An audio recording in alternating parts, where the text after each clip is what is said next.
What's up, y'all? Thanks for clicking on my video. So we're gonna start off with pull-ups today, more specifically negative pull-ups, which is you jump up and then you slowly, as slow as you can, you lower yourself into full extension.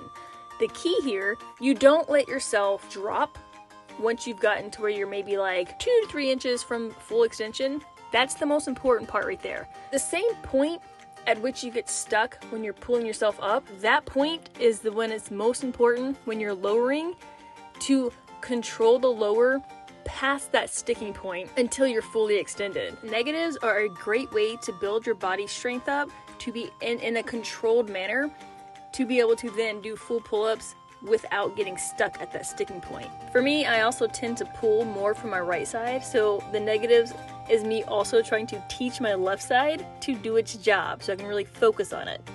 Bet you didn't guess that the next gym exercise is going to be some pile-off presses. Same as always, you are doing this slow and controlled, exhaling as you push the weight away from your body, slowly letting it come back, and do not let your body twist in the direction that the weight is trying to pull you. Progressive overload is an important part of resistance training, so for this time I increased my weight, but I still did 3 sets of 12 reps. Another important bit about this exercise is to make as much distance between your shoulders and your ears as possible, meaning don't let your shoulders elevate towards your ears at any point during this exercise. Next, I moved on to the ski machine. This one is pretty straightforward.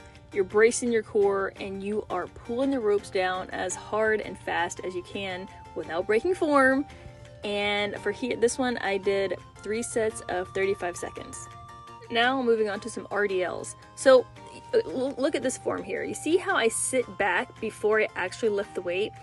When you're doing a deadlift or an RDL, you want to set your upper body, get your whole body set up before you pull the weight, and your body should be moving in one fluid motion. A lot of times I see people lift their hips up and then they lift their body up, making it a 2-part exercise. It's not supposed to be a 2-part exercise. If you need to lower the weight so that you can do it in one fluid motion, it's better to lower the weight and do it properly than it is to try to ego lift and shoot the hips up first and then pull your upper body up. One fluid motion helps to ensure that this exercise is being done with your hips instead of your lower back. So for this one, I did 3 sets of 10 reps. Time for some kettlebell swings.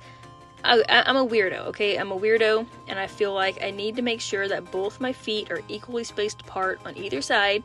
That's why I have my resistance band right there, and I'm measuring to make sure that I have an equal distance between each foot.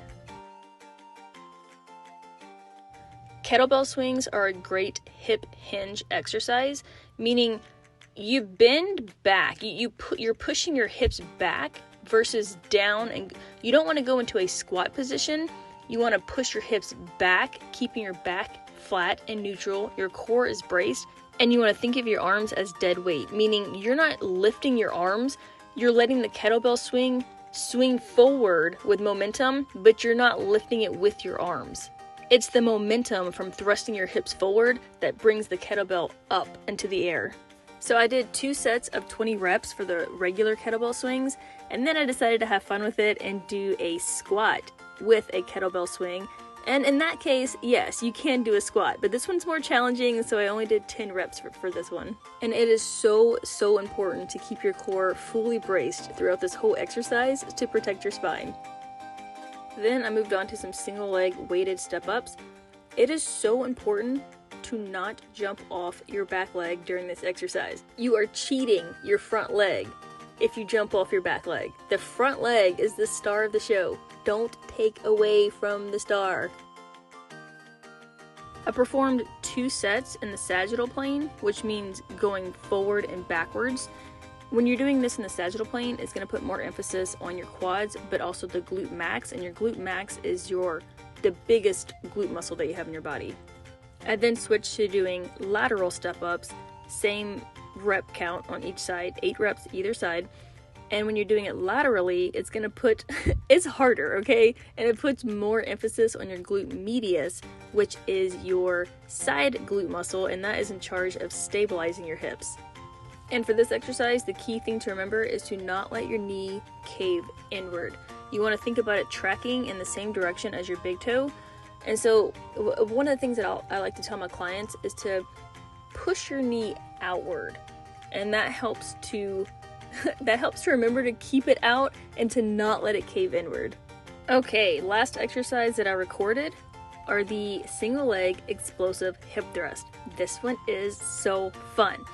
It's not about going as fast as you can, it's about going as high as you can. And this is gonna get your calves going, your quads, your hamstrings, your glutes, your core. Everything is gonna get fired up on this exercise. Obviously, same as always, keep the core braced. We're gonna protect your spine that way. And for this one, I did 2 sets, 15 reps on either side. The last things that I did was a single leg quad extension and then the abduction machine, but I didn't record those. So that's going to finish up today's video. I appreciate you so much for being here and for watching, and I hope you have a great workout, and I'll see you next time.